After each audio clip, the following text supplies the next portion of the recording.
The Modern Jeeper Show, the show about Jeeps, Jeeping, and Jeepers.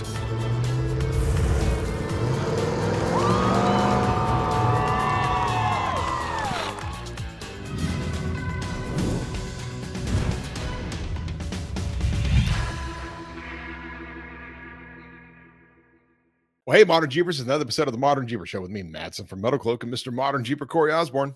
Hey, buddy. Hey, Rockstar Jeep girl, Jessy. What's happening? How you doing, girl? I'm good. I got all my projects going on. I got a few that are left. I feel like we've done nothing but work on her Jeep for like 10 days. It's been sitting around for too long. I can't get nothing done. Yeah, well, you know, that's what it is like. Now, you got the hat on, which is cool because I can see the MetalCloak, the custom hat, all that kind of stuff, not available to the average Joe out there. But then I can't see your eyes. I can't see your eyes because it's just like shade. It's like, there, that's better. Now I can see over your eyes, but you know, I can't see your eyes. But I noticed you're wearing your Rugged pink shirt. I am. So I understand you got something else from Rugged that was pink. I did. I just put it in the Jeep this morning, and it's the base model. What is it called? It's the new G1 Adventure cool. Series. Oh. BMRS. And I got some we should do this. This is really cool. Like some retro stickers. Oh, that's cool. From Rugged. Like a whole different variety of stickers. So Nice. Rugged every year before October, because we all know October is Breast Cancer Awareness Month. Yes, we do know that. No. In August, they start their the big base models. They do the handhelds in October, so they'll have another selling pink radios in October just for the handhelds. That's like limited edition, right? The handhelds are limited, and they just sell out like in an hour or something, don't they? Yes. So they did the base models, the new Adventure Series and the new Race Series, and it all goes to Mission Hope, which is there in Santa Maria, California. And it 100% even the shipping costs. Everything that is spent by you, the customer, buying any of these, even a T-shirt, goes back to Mission Hope. Wow. 100%. And it gives, cancer patients the technology they need to fight it. They get services and everything else. And Rugged does this twice a year. Wow. Twice a year. That's cool. That's cool. And I mean, it's breast cancer. Of course, it has its own month. I always forget, and I usually refer to it as Breast Awareness Month. Yeah. Yes. But no, it's really cool that Greg and all of his team out there at Rugged put this together every year. And what a cool thing in this radio is really, there's a lot of new features in this new radio that wasn't in the old base models. So pretty cool. Like, it's got the keypad and the mic now. There's some Bluetooth capabilities that are coming, and they're going to release accessories to go along with this new radio. And good stuff. So if anybody's listening, what's an old set of GMRS radio that's been sitting in a JT for the last couple of years, let me know, because obviously I need to get a new one. I mean, right. My old one is going into the truck because sometimes we're separated driving to events or whatever, and I'm always having to call them on the phone. Wow. And so now I'm like, here, please put this in the so truck. now we can put it in the tow rig and actually be able to talk to each other without, my handheld died or whatever. So, yeah. Well, and I wish they'd make base models in different colors because, like, I've got the right back. Guys, you can see right there. You got your orange. Is my orange handheld right there at the end of my finger. Orange handheld, which is cool. I got the orange handheld, but I want an orange base model now. Like, what is that? Like, that is orange would be, actually, let's look this up real quick. What is an orange ribbon? An orange ribbon meaning is, can't remember. List of awareness. The orange ribbon is a symbol adopted for a very wide variety of uses. Oh, great. It's a wide variety. Yes. Awesome. I mean, awesome. Since I'm a fan of yellow and we have the yellow radios, of course, everybody knows what the yellow ribbon stands for, and that's Tony, Orlando, and Don. Right. Oh, Lord. Because you got to go find an oak tree, and I'm sure our younger listeners are like, what is he talking about? Mm-hmm. Let's see. Royal blue, teal, turquoise, purple, lavender, violet, orange ribbons. Okay. So Here's your list of possibilities for orange ribbon: Agent Orange, cultural diversity, chronic regional pain syndrome, gun violence prevention, hunger, kidney cancer, leukemia, lupus, malnutrition, melanoma, motorcycle safety. There we go. Motorcycle safety awareness. Multiple sclerosis, Prader-Willi syndrome, racial tolerance, reflex sympathetic dystrophy syndrome, self-injury, sensory processing disorders, spinal cancer, suicide prevention. Suicide That's prevention. A lot of things. So it's up for interpretation. Things. That's right. It's for interpretation. Well, what are you supporting? My favorite ribbon of all time, though, was the was done by actually Rush Limbaugh years ago. It was called the budget awareness ribbon. Yeah. Where you take it. Yeah, it was a budget awareness ribbon. You took a dollar bill and you rolled it up really tight and you folded it over and you clipped it and you wore your dollar bill. I thought that was for like weddings that you get to pay to dance with somebody or something. That's when you're doing $100 bills. You just took a $1 bill. You stick them all over them, right? You stick them all over. Yeah. Here's a. Oh wait, that was breast awareness. Yeah. So look at this, and so that actually came with the radio. Wow. And it's a magnet. That's cool. Yeah. That's cool. Yeah. So you put on your rig and stuff. Yeah. Mm-hmm. Yeah. Like Mission Louise actually. So my wife has thyroid issues, so she's very much part of the thyroid group. Blue butterflies are part of the thyroid awareness, right? Mm-hmm. So she actually had a blue ribbon that was on the back of her car for thyroid awareness. It was a blue ribbon. You know, it wasn't a blue butterfly, it was a blue ribbon, but it was thyroid awareness. And it was a magnet similar to that, which I can tell you after 2 years will just break off. Well, yeah. So in your list there, does it say yellow ribbon and Tony Orlando and Don? Let's see. I'm at orange. I am yellow. Yeah, okay, here's yellow. Adenosarcoma, adoptive parents, alternative medicine, bladder cancer, Canadian military, carbon monoxide, poisoning, endometriosis, equality, Ewing's sarcoma, Gulf War, hydrocephalus, liver cancer, liver disease, missing children, myxoid liposarcoma, obesity, osteosarcoma, a lot of sarcomas, POWMIA, interesting. I thought that was black, actually, but POWMIA yellow. Sarcoma, sinking of South Korean ferry MV Seoul. So South Korean ferry sunk and they use the yellow ribbon. That's what I'm going to stand for. Spina bifida, suicide awareness, and U.S. military support. There you go. Oh, so orange is suicide. So orange and yellow both get suicide awareness. Huh, every ribbon should be suicide awareness. Yeah, very true. You're wearing very a ribbon, the suicide awareness. Mm-hmm. Yeah. Interesting. White. Adoptee, adoption, anti-child pornography ribbon. Didn't know that. Anti-pornography. Didn't know that. Anti-war, blindness, bone cancer, bone disease, child exploitation. Wow, that's a long. White's got a long list. I had no idea that all kinds of ribbons had all these different meanings. But yeah. There's black. Accidents, Amish support. I like it. Black ribbon for Amish support. Anti-terrorism, gang prevention, gun control, melanoma. So my Antifa is wearing black. Oh, okay. Melanoma, mourning, narcolepsy, POWMIA. See, I thought it was PWMIA. Yeah. Primary biliary cirrhosis, sleep apnea, sleep disorders, students for gun control, trauma, gray, cream, gold. Oh, gold. Oh, gold. We're into gold, right? Gold. Right. I can't read that one. That's what is it? Rhabdomyosarcoma, another sarcoma. Alveolar rhabdomyosarcoma, childhood cancer, COPD, embryonal rhabdomyosarcoma, neuroblastoma, osteosarcoma. Wow. Okay. I had no idea. There we go. Yeah. You too can learn about this at goodgoodgood.co. Awareness Ribbons Color Meeting. Awareness Ribbons Color Meeting. Nice. Yes. Just plug somebody. All right. There you go. Nice. Anyway, now that we've gone down that path of it, back to the point. Hats off to Rugged Radios because they've been doing this for years, as far as I know. Yes, for sure. Yeah. So in addition, we've been home just a short amount of time, so we knew we had to get a couple of things done to Jessy's rig. It being on tour this year, we just got the radio's installed now. Mm-hmm. We just got all of her Nacho lights wired. So both the TM5 series, which are the larger ones that sit down on the bumper, as well as the Quattros that sit up by the A-pillar.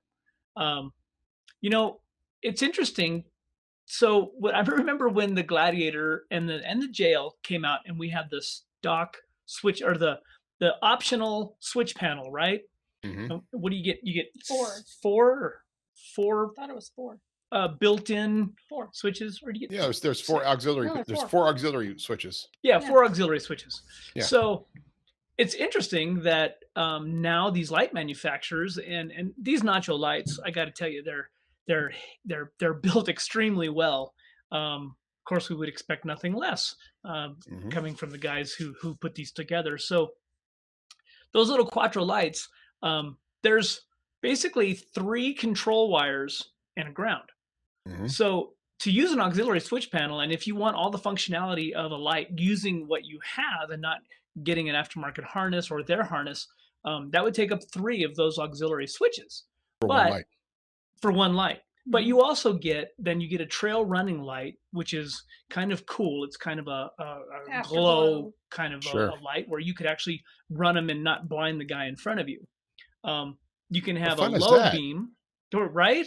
The low beam is 3 of the lower LEDs, and I got to tell you, we're wiring these things up, and you try not to look at them, and then you all of a sudden you turn one on, and you happen to be looking at the light. You have to wait 30 minutes so you can see it. And then you got to, you got to take a break and go outside, so you're not seeing spots anymore. And then you have full power. So those little Quattros have 3 functions. Pretty awesome. And brightness wise, guys, I got to tell you, they're a player in the game of the higher end of these aftermarket companies that we've known forever. So yeah, we actually used an off-brand of a switch, basically like an S-Pod. Yes, it's an S-Pod knockoff.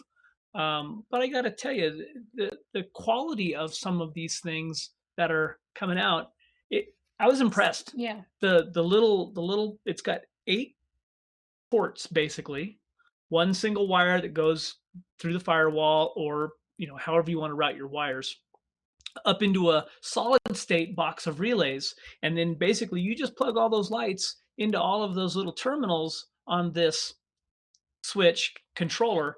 No more running wires all into the cab and all that kind of stuff. So super simple. This one is actually by a company called Auxbeam. It's AUXBEAM. And yeah, I know our friends are with Baja Designs, and they make that S-Pod is an amazing little switch panel. We needed something pretty quick, and we needed to get this done. So that's why we ended up going with Auxbeam. And I got to tell you, I'm pretty impressed with its quality of wires, how easy it was to install. And of course, I'm super anal, so I had to modify the mount and kind of do some juggling. Whereas MetalCloak actually makes a mount for the S-Pod that is really cool. We just didn't, again, our timing was kind of messed up. So check it out. The Nacho lights, though, so far, huge thumbs up. I've got like arms length over here, sitting on one of my chairs, a box of 6 lights that were sent to me by Nacho. And we actually did an unveiling. There's, I think in social media, we did a box opening unveiling, right? And we got the big one, the 5s, right? Yep. And I kind of wanted some of the Quattros at the time, because I was thinking the Quattros would be kind of cool. And I like the Quattros being smaller, but they sent me those, and I'm putting them all along the top of the Gladiator on the upper 2-inch front bar, right? Front hoop. So, but we're in the process now. The only delay I have is we're making machined billet aluminum 2-inch housings for that. And our CNC has been so focused on stuff related to the new shocks and reservoir shocks, that's just simply been a low priority item. But these nice, really solid 2-inch aluminum mounts that I can put all 6 lights on, sitting on those mounts, plus the wiring and stuff going through. So I'm glad you mentioned that, because I was trying to figure out the best way to do that. I want to use all the functionality of the lights, right? But we can't do it in the auxiliary switches. One of the things I was going to do is just be like, okay, well, this switch, all of that functionality for all 6 lights goes into this switch. But what I want is I want to be able to have the outer 2 lights on, and then the inner 4 lights on, like break them up too, right? And I'm just putting them all there. I'm not even bothering with anything on the A pillar down below. But that's what's cool. You could actually you could just turn the outer two on, and I mean, the easy way is going to just be wiring all together, and you have the TM5s. So those have a high beam and a low beam, and the low beam are brighter than your Jeep headlight high beams. Yeah, the low beam on the TM5s, they're super bright. So to be able to turn on just maybe the outer two and have them pointed different or something like that, that's, I mean, you guys are so fortunate though. You have one of the best electrical wiring guys I've ever known, and that would be Mr. Scott Arnst with Cloakworks. Works 4x4, yes.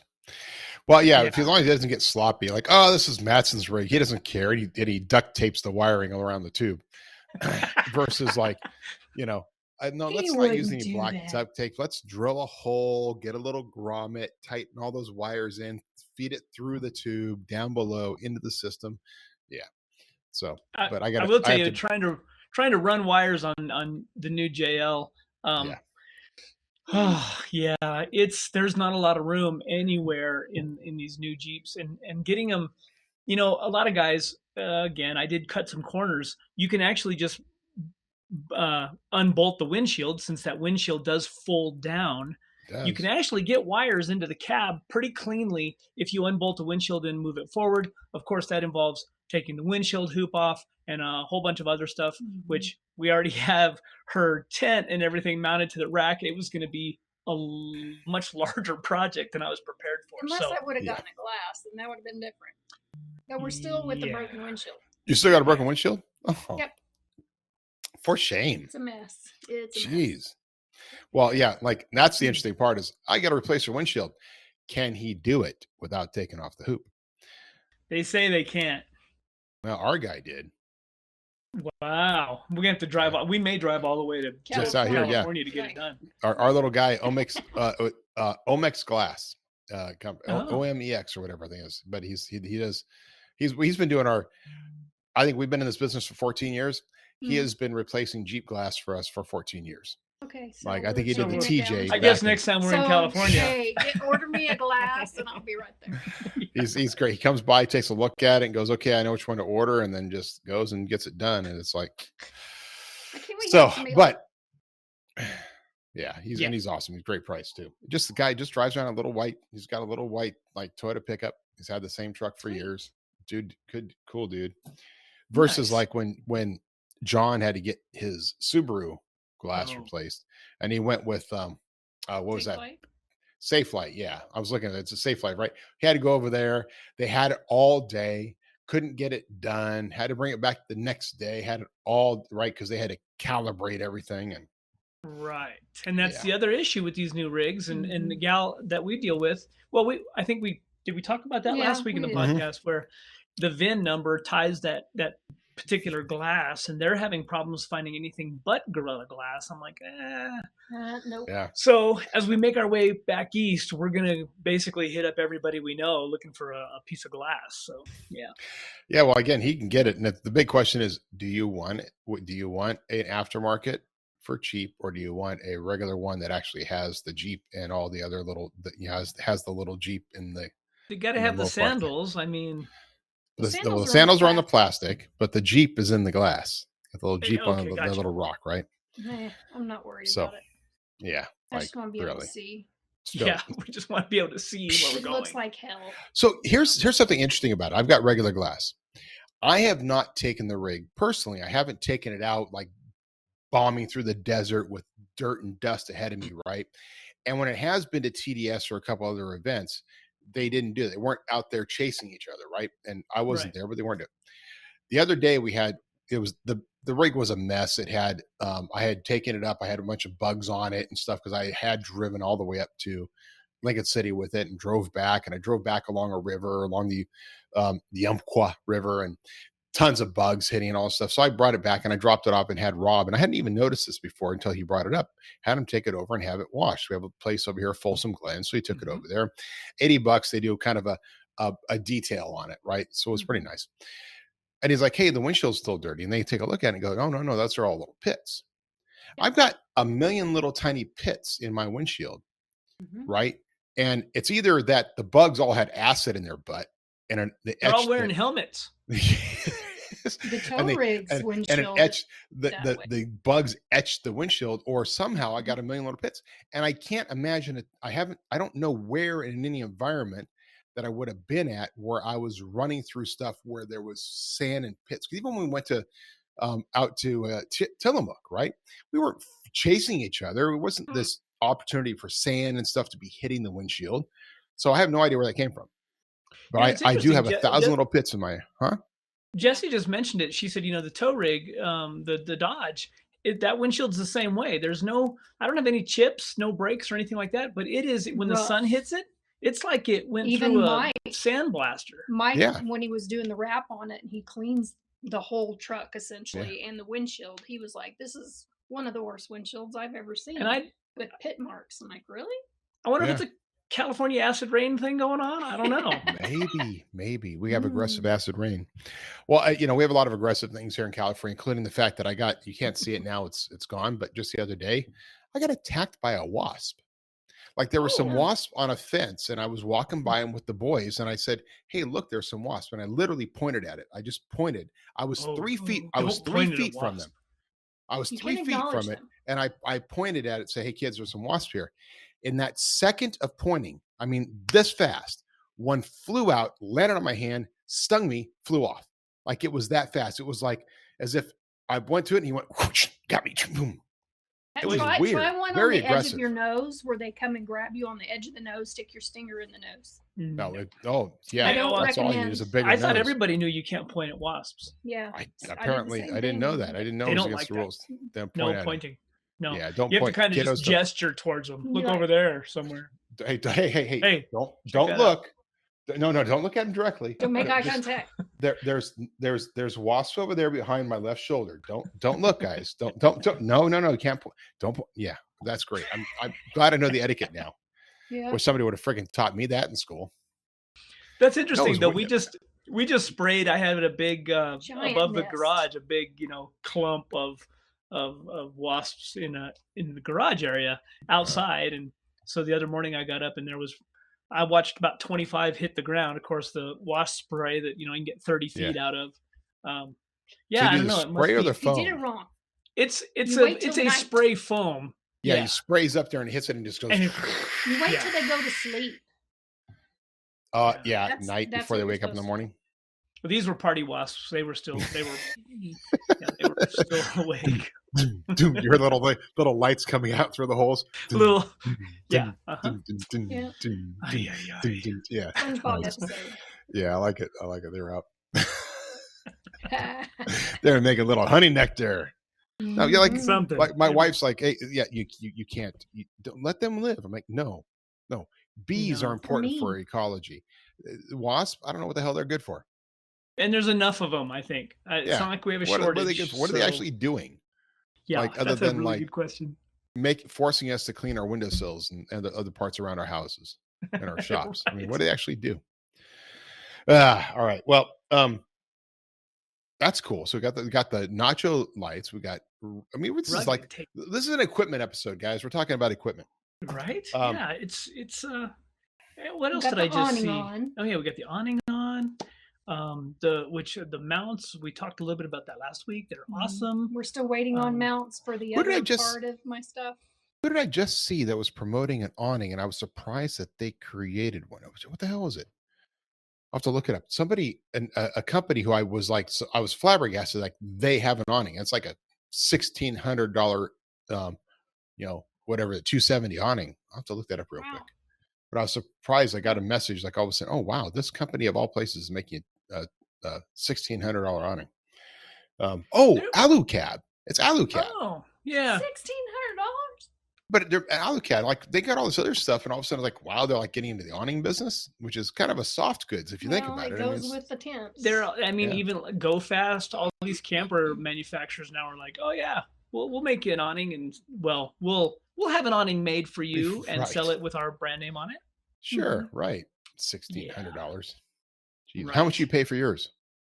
How much would you have paid for you if you weren't in the industry and so many friends with so many people? I think they're around $700 or something. I even think the one that I have on the Gladiator, which is OVS, it was $700 or $800 is all. Yeah. That's for what it does. It's not bad. Really well made. Oh yeah, you can't. I mean, especially with the heat and stuff going on right now. And when it's the shade downpouring, thing is a big deal. Yeah. So we're gonna get some rain, so it'll be coming in back east. Yeah, we just saw where back east just got another crazy dumping of a storm, and it's super hot still. So now there's people without power, and have you seen those? You seen the kind of the trend of people making little swamp coolers out of like little coolers and putting ice and stuff in it? Like, that's pretty. I guess there's some companies making versions of that too, but a cool little thing. Like you need to have that set up for you at a little evaporative cooler. That's well, the porta-cools. I mean, that's what I think MetalCloak used to have some of those in the shop back in the day. Those little ones you could roll around, you filled them with 10 gallons of water, and it had a fan. And it kind of like a regular swamp cooler, but it was just more of a shop thing. We now have massive swamp coolers. Well, and the bad part about a swamp cooler is when the humidity goes up, those things don't cool anymore. You're just hot and wet. Like that's no fun at all. So yeah, it'll be interesting. I mean, Smoky Mountain Jeep Invasion in Pigeon Forge is always extremely hot. We've had rain in the afternoons. We've had rains on some of the show days. We just recently saw a map that Justin and his team put out of the Smoky Mountain Jeep Invasion. Everything this year, of course, that whole lower section outside is now all parking. All of the event will be up top where the CTI trailer is usually located. So there'll be the inside thing, and you'll have to walk across the walkway or park up in the upper lot to find us. But I'm guessing we're still going to be somewhere in that same area. By the show and shine. There's a show and shine section, but then that whole parking lot behind us that was just kind of an empty lot is now going to be the big outside vendor area. So wow. Yeah, should be interesting. That's cool.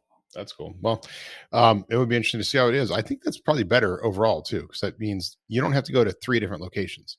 Now you're in the building or you're up top, right? Yep. Right. It seemed like such a long walk to go from up top down to the building, through or around the building, just to get to the vendor area on the other side. Like, yeah, that's a long ways. And down below there, when the wind stopped, of course, being up on the hill, it's a little bit better. Mm-hmm.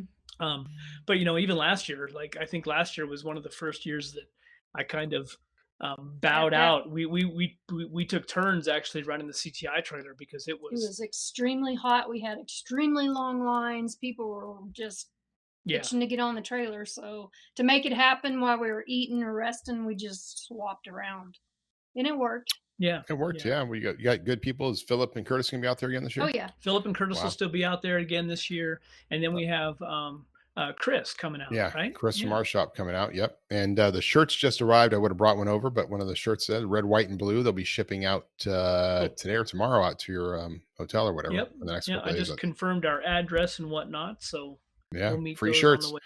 Free shirts. Of course, now the question is, so what's our next event going to have free shirts? And Bobby was wondering whether or not we'd have free shirts for Myrtle Beach, but I don't think we'll do that this year. Maybe next year. I'm not even sure. We have to talk about like the population. I want to add, there's more events we can do free shirts at, but yeah, we need to. True. Panama, that's probably a good one for next year for sure. And I know Jamie would love that. So we have a new event that has just recently come up on our on our vision, I guess, if you will. At first, I was not excited. Yeah, Jessy but now was. I'm pretty excited. Jessy was like, "What are we gonna do?" And I had never even actually heard of it because I'm not really into I'm not really a motorhead hot rod guy, but I know that there's a lot of Jeep enthusiasts, especially the high horsepower guys that are. So this is going to be the Holly MoParty. If you go to MoParty.com, MoParty.com, it is those dates. It's in Bowling Green, Kentucky, about the middle of September. I'm thinking it's I think I wrote it down here, September 14th through the 17th. Our good friend from NorCal Rock Racing, John Goodby, is creating a short course out there for the MoParty, and This is a MoPar event. So it's kind of a anything, you can bring anything out there you want, as long as it's MoPar powered or MoPar related. Yes. Yeah. But it's Holly's, and I mean, these guys do these huge events, LS Fest, all that kind of stuff. Think of it as on that scale. And Bowling Green, Kentucky is a really cool place.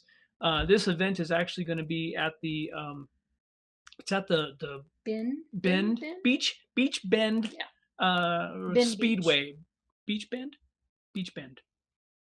I think. Yeah, there's a speedway out there, and I saw some images of it. Goodby was showing me. There will be drags.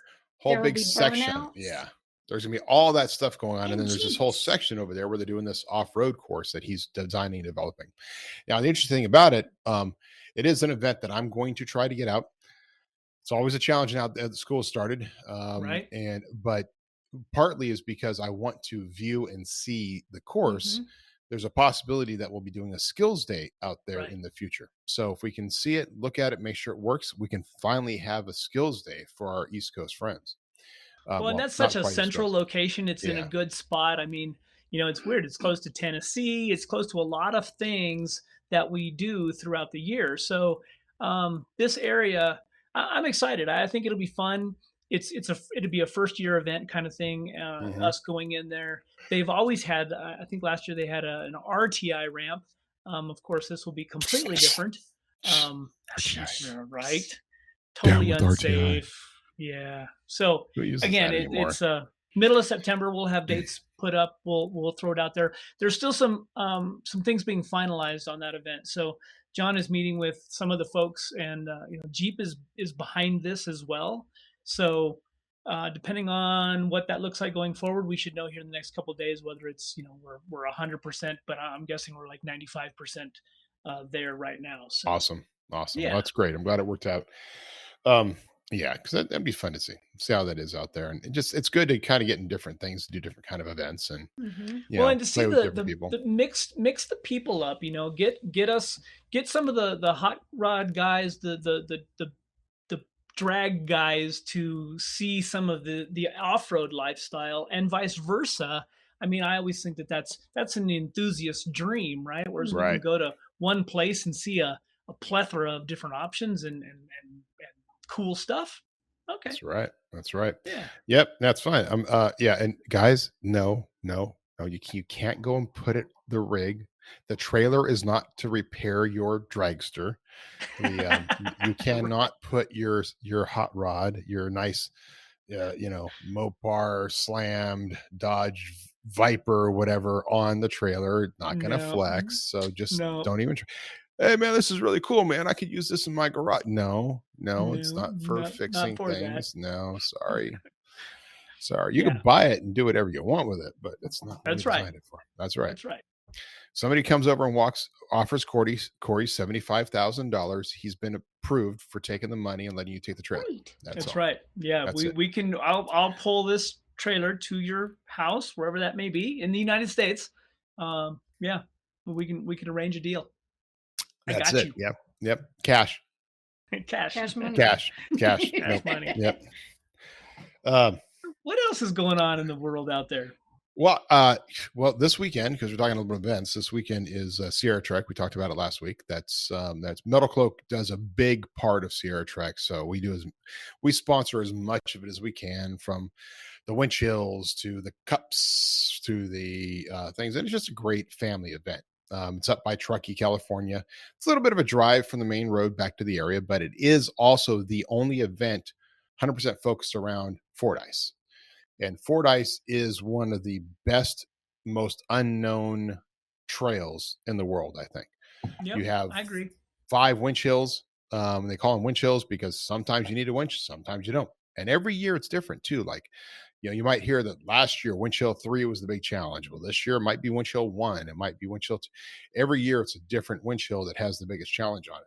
Some guys go all the way up and never winch at all. Some guys have to winch in a couple different places, but it's designed for all the different rigs.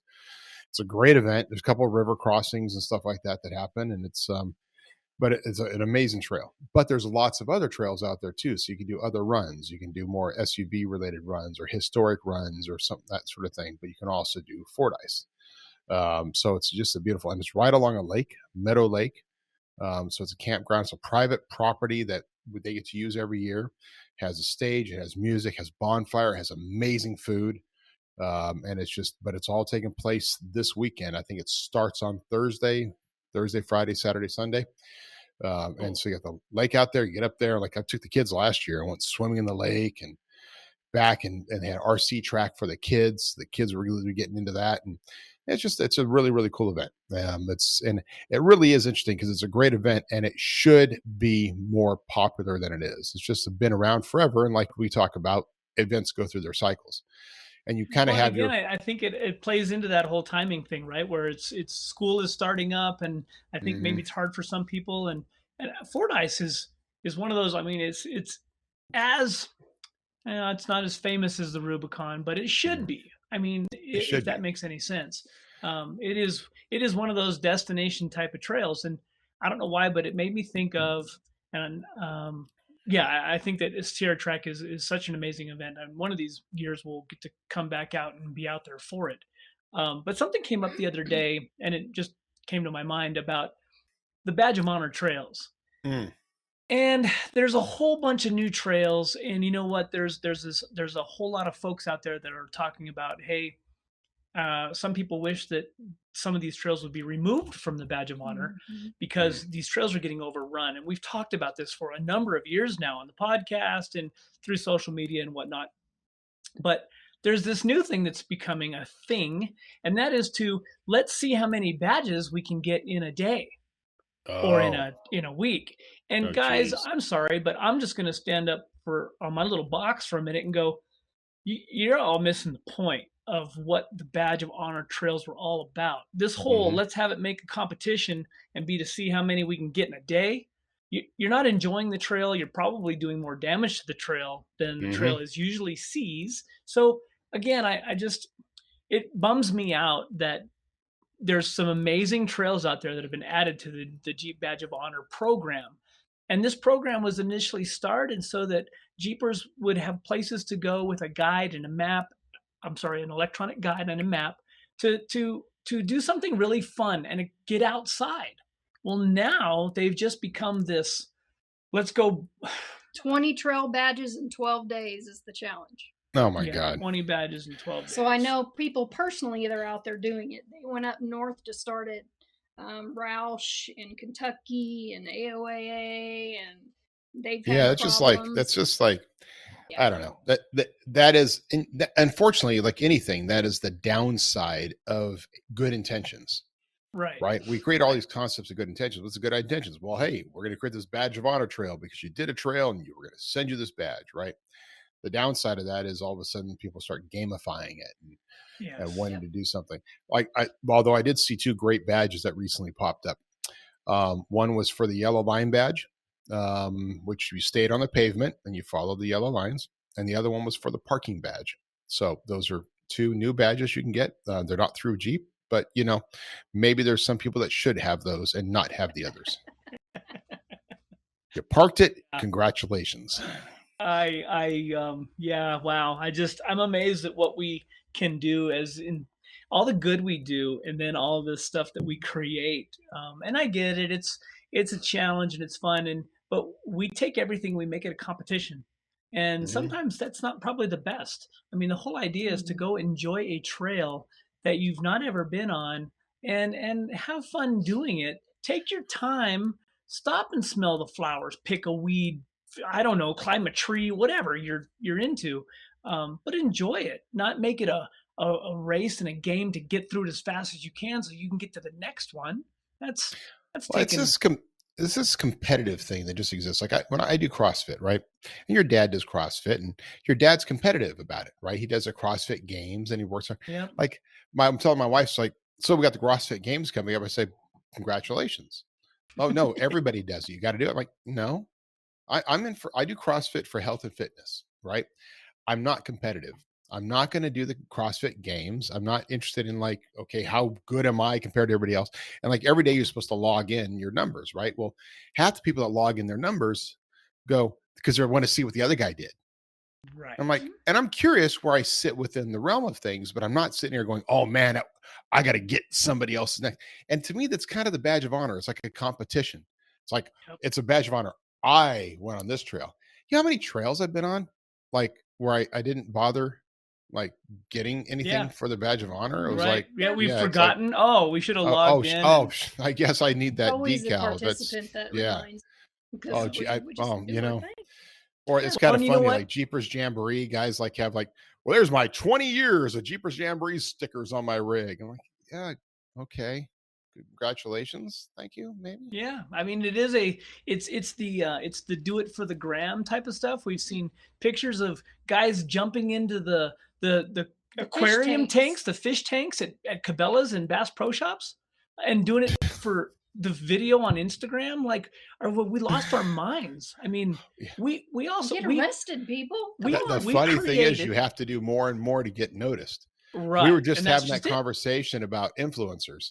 And and it's like, you know, the days of Light Bright putting out a video saying that 10 things we hate about our JL that gets 300,000 views is now it's like you got to do something like the 10 things I did to my JL that you wouldn't show on YouTube, and they get nasty, and then you might get 300,000 views. I mean, it's like you've got to take everything to the next level. And it's unfortunate that we're becoming a society of clickbait, and we need to do like, I rolled my Jeep 10 times.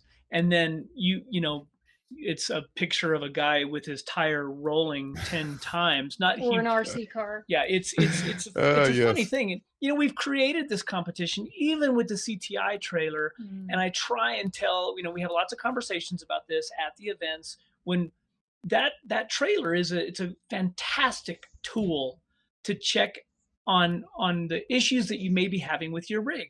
And we're there to help people make their Jeep better.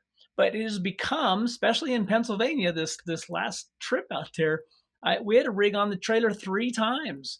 And I had to have a conversation and say, you know what? Because they would go off and they would make changes. They would let 5 more pounds of air on their tire and then want to get on the trailer. And they were waiting in line for an hour to see if they got 5 more points or 10 more points. And at the end, I tried to explain to them that that's not what this is about. Yet, they wanted the sticker, they wanted that number because they had to beat their buddy. So it becomes a competition. And I totally understand that.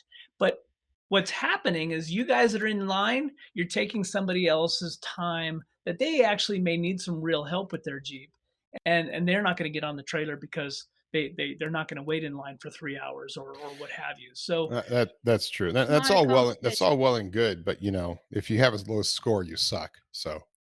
Yeah, I mean, you know what? That 520. I'm sorry, you're not going to gain a whole lot more than that unless you make some pretty significant changes. Although we still got to make that badge that you just give to the guy that says, "All right, you're a winner. Now get on." Here's your star. Here's your gold star. Here's your gold star. Get on. MetalCloak approved. You won. You've won the trailer for the day. It needs It needs to be a button with a star and a flag on it. You won the internet. You wear it proud. You've won the internet. Winner. Yeah, winner. You don't even have to get on the trailer. I can recognize those folks. Usually, you can just drive up to the trailer. I'll make you a 1,500 or whatever you want me to write down on that sticker. And $20. You want. All right. So here's the deal. Yeah, for $20, we'll give you a sticker of any number you want. In fact, you should just put some stickers out on there that are with a sign that says $20 a piece, and it just says 1,500, 1,200, 1,250. Like just over there, just put them up there on there and just offer them for $20 a piece. See if people buy them. I think it has to be progressive. Like an 800, that's like $20. 900, those are 40. Yeah. You want 1,100, that's $50. That's $50 for 1,100. Oh, that's wrong. That'd be awesome. It would be funny. Speaking of winners, so Thar, I recently saw that the judge ruled or whatever that Thar could restart selling the Roxor again. So the Roxor, Mahindra, of course, Mahindra. Mahindra, yeah, right. The Mahin- Mahindra could start. Thar is one of Mahindra's. That's right. So Mahindra Yes. could start selling the Roxor again. And that was interesting. And it still now has more of that Toyota-esque front. It doesn't have the Right. Jeep front anymore, but they had but FCA had, or Stellantis had filed to block all sales right. in the United States. Now they're saying they can start selling it again. It looks enough different that it no longer it violates this, which is too bad, because I'm sorry. Yeah, I like the Jeep and I like the Jeep grill and everything else, but there was a history there, and those little Rockstars were kind of cool. Yeah. We had one on the trailer in Pennsylvania. And I mean, it's all leaf springs, and it's the wheelbase is still too short. It's really short, so it's really a challenge to. I mean, it's like having a flat fender on there. But you're right. There's something unique about them, and the article that I had checked out was on the Thar, the Mahindra Thar. They're calling it the Thar.E.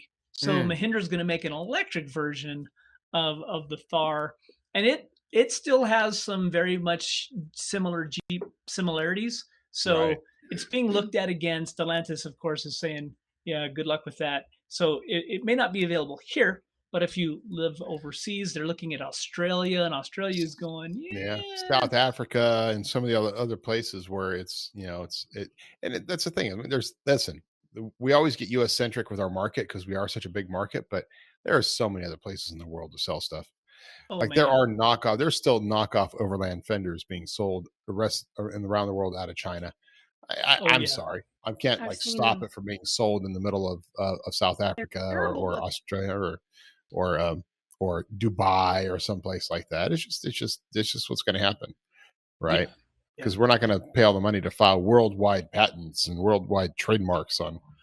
We're an America-centric company, and so if they more power to them, and they want to do out there. I think that there's a whole lot of. I mean, the recent sales trends with the 4xe is now the largest selling hybrid in the United States. But you talk about what's going on overseas, and they're actually struggling power grid wise with a lot of the electric vehicles, and so it's interesting where this electric thing is going to play out. It seems like the cart before the horse is definitely coming into play. Yeah, everything I've read lately is our demands for lithium and everything else. This is, I don't know. There's still something to be said for American muscle and gasoline powered vehicles or diesel powered rigs. I don't know. We're still consumers at heart. At the end of the day, we all consume way too much. Yeah, we consume. So on a pure technical basis, have you followed this LK99 at all? No. So LK99 is there has been the great dream is to have zero resistance electricity transfer, right? What they call superconductors. Now we can do superconductivity now under extreme cold, right? You whatever copper, whatever other forms of transference they use, whatever materials they use, can be done in superconductor. Like a quantum computer operates in a cold environment because it has so much going on, right? So the colder it is, the more opportunity there is for superconductivity. The great dream is to have superconductivity happen at room temperature. I believe a South Korean, a couple of South Koreans created and about 2 weeks ago put out a paper, and the paper was kind of rushed out, and there's a whole backstory as to why it was rushed out, about a material they call LK99. They call it LK99 because it's their two last names, and 99 was the year that they originally discovered it, and then they kind of put it on hold, and they didn't really know how to do it, and they finally had an opportunity to build a company and try to recreate this material. But apparently has superconductivity. And it's a combination of leads and other different materials together, along with like one of the molecules being replaced by a copper molecule. There's a deep dive into the tech that I don't fully understand myself. But the superconductivity, the beauty of superconductivity is if you can get superconductivity at room temperature, you can actually have zero loss batteries. You can have a whole different level of technology related to battery usage, related to electricity usage. The fact that you could have an electric car that would have very little frictionless loss happening, because right now it's something like 30 or 40% loss just in the transfers of energy from A to B. right? You're talking about a perfect machine, right? I mean, right. A perfect engine where, that's exactly. So like why does a copper wire get hot? Because there's energy being lost in that process. So if the fascinating thing is the paper came out about 2 weeks ago. There has been a number. I mean, you can go online and look up LK99, and there are a whole bunch of YouTube videos and others of other scientists around the world gathering around this and trying to recreate it, right? And the paper wasn't published in a normal journal. It was published in one of these more independent journals. It didn't require it didn't have the level of scrutiny and or elitism that was required, because many times something like this wouldn't be published if the elites don't want it to be published. So it's kind of they're now scrambling to see if the LK99, if they can recreate this and if they can actually create superconductivity.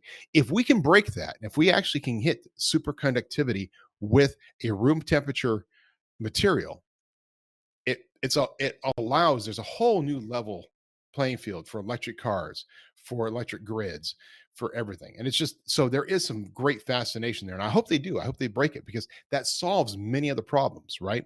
It could solve the lithium battery problem, in that we can actually have less batteries producing more energy because we don't have as much loss.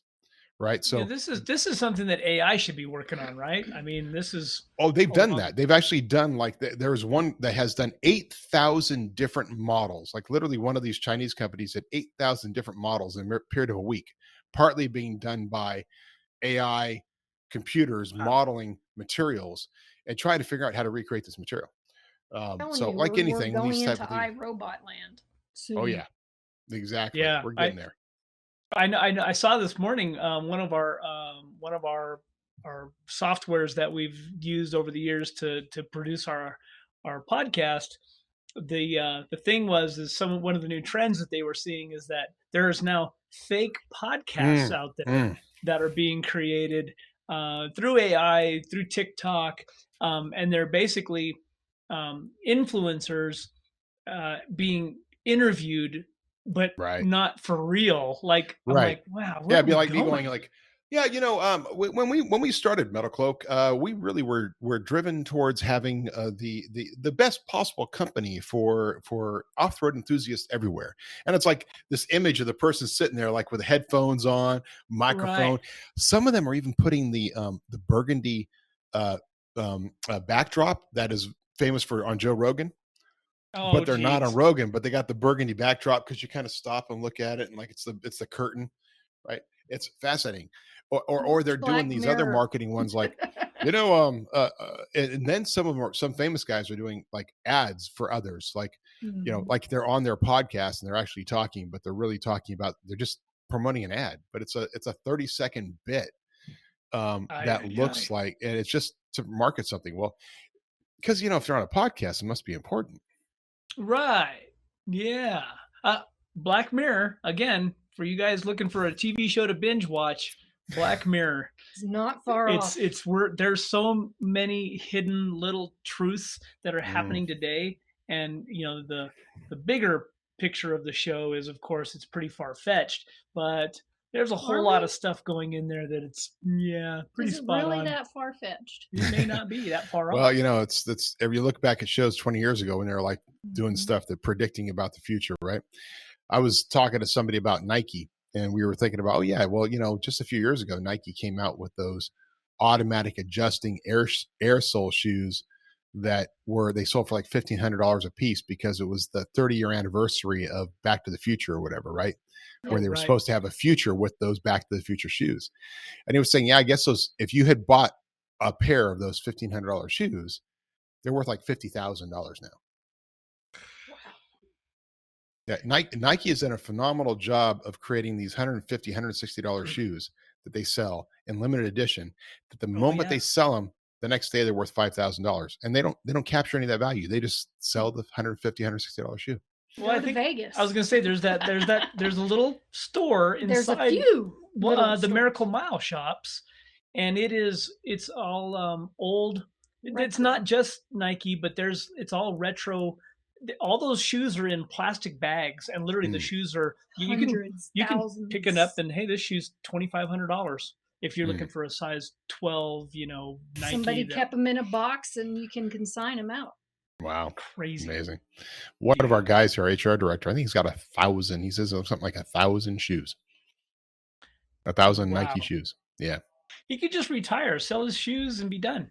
Yeah. Well, the funny thing is he actually started wearing them because he realized his son was starting to follow him, and he's like, no, you got to use these things. So I don't know how I don't know how he does. He cleans his own shoes. He uses a brand called New Life, which is a great shoe brand for cleaning shoes. And yet he walks around the shop with these beautiful Nikes, and then he cleans them. And I can't go 3 days on any shoes with having a scuff or a mark or something on them, but that's just me. Yeah, no. That's why I don't wear white. Yeah. So, hey, you mentioned something else too about electric cars that you saw one you had. Oh, Fisker. Yeah. Fisker. I'd not ever heard of that brand, and scissors. Right, they make scissors, right? And axes and I know that one. So Fisker, the funny thing about Fisker is I don't think even Fisker is involved anymore. But Fisker was an automotive designer, and if you go back and look at the history of Tesla, Fisker was hired to design the original Model S. Okay. He's an automotive designer. He's got an automotive background history, and that's what he did. He didn't have anything to do with electric cars. He was hired by Elon Musk to design the original Model S, and it was a fail. Like, Musk was so frustrated dealing with him, and that he didn't get it, didn't understand the design principles, didn't understand what Musk wanted. And so eventually Musk just fired him, like, we're done with this. And he did it himself. Like, he brought in other people and they just designed. He realized you can't go to a car designer when you're trying to design something that has never been done before. Right. Mm-hmm. So he built it up around that. So what did Fisker do? He went and raised a bunch of money and started the first Fisker electric car company. Now, you remember when the Model S came out, which was like, what, 10, 12, 14 years ago, something like that? It's been a long time. Been a long time now, yeah. So that's when he started his original Fisker electric car company, was that long ago. Nothing ever came about. It was a beautiful design car that he did. Nothing came about. It failed. Then he tried again and it failed. And I think some investors came in and took it, and actually took it over. And now they're actually coming to a market with the car, but it's taken them almost 20 years to do that. Yeah, they had the article I saw had two. There was a Fisker, it's called the Alaska EV pickup. And then they have the Fisker Pear EV. And looks kind of like a rounded Ford Explorer, Subaru-ish thing. Hatchback looking. But they're saying that, is this Alaska, which is a pickup, is it kind of a Cybertruck killer kind of thing coming out? Again, all of this, all of these electric things that we're being forced into seeing, and the more we see them, they just become more, oh yeah, they're out there. And social media wise, huge arguments lately regarding the 4xe, and when is the Gladiator 4xe coming? And then you have the people that are driving the diesel rigs going, all you people with 4xes are out of your mind. I mean, everybody has an opinion about of all this new technology, and there's the early adopters, there's the people that they're gonna burn oil and gas till it's all gone. I mean, I don't know. I just think it's interesting. We're being slowly you keep putting it out there, and pretty soon you go to a car lot if you're in the market to buy a vehicle, and the sales guy is going to show you a hybrid or a fully electric vehicle depending on your needs. Right. And you're not going to think anything of it, which kind of odd. Yeah, it looks like the Fisker has the Ocean, which is like a little SUV type thing. They have the Pear, which doesn't have any images. All it sees is you see some flashy, like it's all AI, or not AI, it's all CGI. The Alaska, which is the truck. Right. Which kind of looks, I mean, I wouldn't consider that a Cybertruck killer. That's more of a Rivian target, right? Going against a Rivian. Right. Because I'm sorry, you either like the Cybertruck or you don't. Like, nothing's going to go against that. It looks a lot like a Rivian. Yeah, it looks like a Rivian. But then the Ronin looks kind of cool. The Ronin looks like their little hypercar, little sports car. It's got that's kind of cool. It has suicide doors in the rear, and it has gull wing or swing up doors, like Lamborghini swing up doors in the front. That's weird. Oh. Yeah, I mean, again, these designs they're very concept-ish. But we've all seen, even with Jeep, they end up evolving into something that does get manufactured, and it's this little truck that they talk about. So it's got a 4.5-foot bed, but then you can have this little pass through under the rear window, which makes it to a 7.5-foot bed. But we're talking about a price of around 38 grand. So for an entry level model. So all of a sudden it's allowing folks who think that a $70,000 Tesla or $80,000 Tesla is out of their price range. All of a sudden 38, you can get into an electric vehicle, may be appealing. The Pear is 30,000, Fisker, Alaska. The Ronin, 385,000. Oh yeah, there you go. Before any incentives and before and any other things, but 300. So but you're right. I mean, there's so much. The reality is, can we maintain? And I keep hearing that the amount of cars, the electric cars within the dealership lots there's a glut. They can't actually move them. Well, they're talking about households being able to charge. There isn't a household really that's set up to charge 2 electric vehicles with their current wiring. So they're talking about huge infrastructure changes. I mean, even in California, when there's high power demands, our grid can't support all of this energy. Right. Yet, it's so much cleaner now that we're all electric. Oh, right. Really? Is it? Where's the energy actually coming from? Because it's magic. It's magic. Yeah. Yeah. In California, we've pretty much shut down all of our nuclear. So, there's nothing, we don't have that. We get it all from other sources, and hydroelectric, sure, but that doesn't have a high production capacity. I mean, it doesn't produce enough electricity. Right. We got wind farms, we got solar. All these people putting solar on their houses is great and wonderful, but all that stuff takes production. Everything there takes coal energy to produce, right? Let alone, but Yeah. Anyway, we got off our high horse. The reality is that we have our 4xe, and in fact, it's got to get logoed. I think it was supposed to get it out today to get logoed. The Jurassic Park sticker pack. Yes. See? How did you know? Which you can buy now. Apparently, you can get the Jurassic Park sticker pack through jeepgraphics.com or jeepdesign.com or something like that. And I'm sorry, unless you've been like under a hood, it's amazing to me how many times I'm seeing that on every one of the blogs out there. Everyone, it's like, dude, it's a sticker pack for Jurassic Park, and yet it seems to be like somehow the media on this coverage, the blog coverage, and so many every different automotive sites, like this graphics package for Jurassic Park. You like, really? Is it that important? It's like $550 for their couple of decals, whatever I don't know. I'm like, okay. Yeah. So now we're driving down the road and going, oh, do you at least get a different number? Wait, those guys both have number 5. They can't be, that's not right. All the same number. Can't have all the same number. It's got to be a different number. Yeah. Goes against the group's regulations, I'm sure. Yeah. Come on. Yes. Well, at least we know if Jurassic Park ever actually happens, at least the rigs are ready. Right. That's right. Yeah. That's a secret backstory. You don't know that if they actually do need, then they can confiscate your vehicle and send it out to do tours in it. For, that's right. For dinosaur regulation systems. Oh, Lord. The aliens are coming. Yes. And they're bringing with them the dinosaurs. What better way Hopefully, to handle the human population than to take them out with the dinosaurs? Right. Because the dinosaurs were the original, sentient beings of the planet. Well, we're going to start going back and packing the playing Tetris in the back of the tow rig. And, all right. Yeah.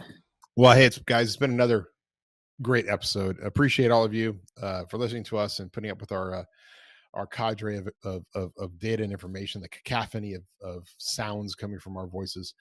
If you need to get a hold of us, you know how to get a hold of me, Matson@MetalCloak.com, Corey@MetalCloak.com, Jessy@MetalCloak.com. Of course, follow us at CTI Tour on Facebook and on Instagram to see what's happening, where it's going, and all the rigs getting tested, right? We put up the scores on there too. So you can go out there and say, look, how did that rig do better than my rig?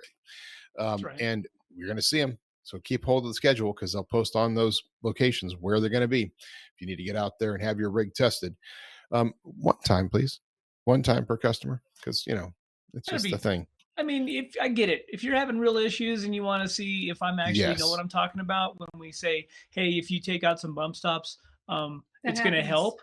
And then you don't have to get back on the trailer to see if I'm actually, right. Because that's what usually happens. Oh, it turns out what I told them to do, it worked. Gosh, it's crazy. So again, guys, it's dude, you've only done 10,000 CTIs. More than that, I'm sure. You're not even close to being an expert yet. Right. Speaking of which, speaking of experts, I'm going to bring this up real quick.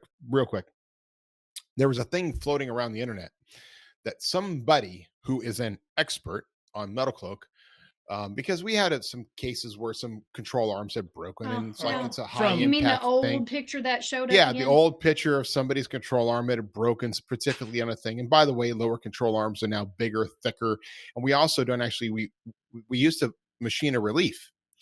And that relief was so you had threads and then a relief. And that's just how it's a relief specifically for the machine part to be able to go in and out for the threads. Well, we found a way to do it where we don't even have to do that. So we don't even have reliefs anymore. Like that's such an old photo. But it popped up and then somebody else posted and went on one of these groups on Facebook and said, I know for a fact that MetalCloak buys, and this is great. I love this, the way that he did it. MetalCloak buys their metal from a company called Black River in China. And there's data and information you can do and look up on some website. And we're like, what? And then our dear friend, Jeremy Purick, had to chime in on that, owner of Rockcrawler, and say, oh, really? MetalCloak buys their stuff from China? And it's like, these guys were absolutely right. Well, let me tell you. Doesn't happen, didn't happen. And I actually went back in to post on it, but thankfully that post disappeared. So somebody over there in that group was smart about it and removed it. But yeah, I got photos of our tubes that say USA, USA, USA. Come on, guys. Yeah. So if anybody was wondering, it's just insane and dumb. And again, like we've talked in the past, this is a company evolves, right? When we find out if we do have an issue, we're going to go back in and we're going to fix those issues. Like, I don't understand. People have to keep, I don't know. It's kind of that whole, if you just badmouth your competitor, then it all works out. And I mentioned Rockcrawler. Listen, Rockcrawler started out with literally tractor joints, right? That's how they started a long time ago. And every once in a while I hear somebody going, well, you guys started out with tractor joints, right? Against Rockcrawler. Now, if they were still using tractor joints, it'd be like, that'd be something. You're right. That'd be something. But Jeremy is always evolving.